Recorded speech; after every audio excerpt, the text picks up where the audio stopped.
In this lecture, we're going to talk about setting our daily budget. And yes, in Google Ads, we set daily budgets. We don't set monthly budgets. When you set a daily budget for your campaign, you're telling Google how much you want to spend each day, the maximum you're willing to spend each day for this campaign. Google has updated a couple things with regards to the daily budget and how it works.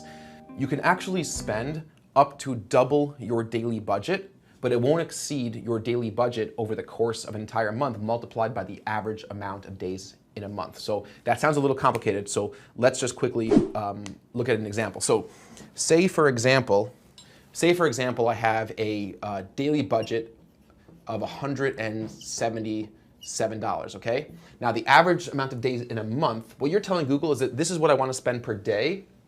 And Google will say like, okay, we get that. We might spend a little bit more. You might spend a little bit more. You might spend a little bit less. But we will hold ourselves to that multiplied by 30. So if I take 177 and I multiply that by 30, what do we get? Do the math.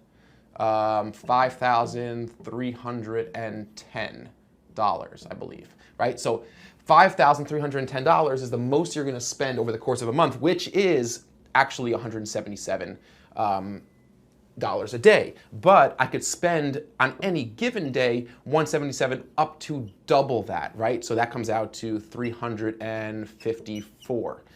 Okay, so I could spend $354 on any given day, but I won't spend $354 every day because then I'm going to greatly exceed my allotted budget for the course of the month. So it's a little bit of a weird system. It used to be that Google would really not go over your daily budget. Google has changed, and they will outright say that we could spend up to double your daily budget on any given day. And the reason why they do that is because they say like, okay, if on any given day we feel that you could get more impressions and more conversions for keywords that you want to get, then we'll give those to you and we won't spend as much, next week or the day before, something like that. So I actually think it's a good system. And we've seen better results in our campaigns as a result of this change. How do you determine what your daily budget should be? Okay, that's a good question. There's no way to answer that for a new campaign. The real way to go about figuring out what your daily budget should be is how much profit do I need to earn? What return on ad spend do I need to generate for these campaigns to be profitable? And remember, what we're dealing with here is salesmanship in pixels. Salesmanship is all about making a profit. And we've said this before, I'll continue to say this again. Everything we do, every decision we make must be anchored to our desire and our ultimate goal for profit. But if you're creating a campaign for the first time, then there's no way to really know. So if you have a budget behind you and you're able to invest in testing what's going to work, then put a daily budget that's appropriate. So I can't tell you what that is, whether it be $50, $500, or $5,000. I don't know. It could be $10. It could be $1. I mean, I don't think it's worth getting involved in the campaign at $1 a day. I would say at minimum $10 a day spread across one or two keywords at most. So in our case for now, I'm just going to put in a quick $50 a day budget. It's a test account. And again, remember that this is just for this campaign. And now I'm going to delivery method. If I twirl down delivery method, which is an advanced setting, we have two options: standard delivery method and accelerated delivery method. And I want to jump into a slide to explain exactly how this works. How do you want us to deliver those impressions to you? Do you want them all at once? Do you want them as fast as possible? Or do you want them throughout the day or throughout the maximum amount of time you have given your ad scheduling options? So let's see what that looks like. So advanced delivery method, when you click standard and when you choose standard as an option, you're optimizing the delivery of your ads, spending budget evenly over time. That's what Google recommends. The translation of that is the same amount of impressions spread out throughout the day. So here's a visual representation of that looks like. Let's say I'm bidding from 12 a.m. to 12 p.m. I'm bidding 24 hours a day. My impressions will be a relatively even distribution throughout the day. So if Google knows that I'm going to get, for example, if Google knows the maximum amount of impressions that I can get is 2,000 impressions, they'll stagger those impressions throughout the day. So I'll miss out on a bunch of auctions early, and Google has enough computing power to know exactly how to give me that even distribution.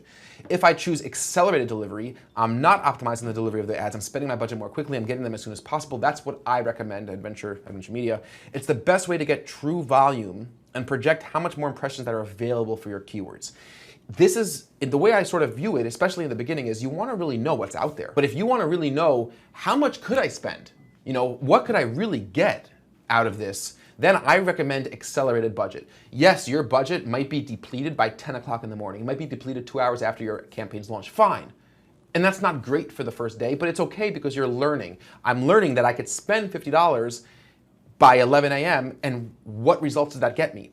You are missing out on a really, really important thing, is to see, do different hours of the day perform differently? Which is why you'll have to eventually adjust, either increase your daily budget, or you could choose to switch to a standard delivery option later on. And that's totally fine. You could switch to standard delivery at any point in time in the campaigns. This is an option that could always be changed later. And just a visual representation of what this looks like, if I'm getting all my impressions, and this is what it would look like if I have a lower budget than what I could actually get based on the maximum amount of search impressions in the locations that I'm targeting, et cetera, et cetera. And I would have those staggered earlier on. Now, of course, you could choose accelerated and your ads could show all day. And what would be the reason that that might happen is because the combination of two factors, which is my daily budget and the amount of available impressions for a given keyword search term ad group campaign, are enough that my daily budget covers or exceeds the amount of maximum impressions that I can get. And that actually happens more than you'd think, because not every keyword has a huge amount of volume. And depending on your match type, depending on your location settings, but depending on when your ads are scheduled to actually run. So it's quite common that we'll have a campaign on accelerated budget and our campaigns are running and our impressions are we're receiving impressions throughout the entire day or throughout the entire time we're actually having those ads scheduled to run. So I recommend going to accelerated, choosing accelerated to start, monitor when you start getting less activity, and then decide whether or not you want to increase your budget based on profit, of course, based on exposure, based on what your sales team or your website can handle, or how the results of the campaigns are going. Of course, that's different for everybody. So either change to standard or switch or increase your daily budget. So that's the advanced delivery method settings. Let's just quickly jump back into Google Ads and select our settings, the ones that we want to use. Back in Google Ads, I'm going to click accelerated. Google gives us this little notification, spending budget more quickly. This may cause your budget to run out early. Yes, we know that, but it's still what we would like to do. In the next lecture, I'm going to show you how to find your time reports, how to show by hour of the day the results you're getting, and how to start thinking about making optimization decisions based on those numbers. I look forward to seeing you guys very soon in the very next lecture.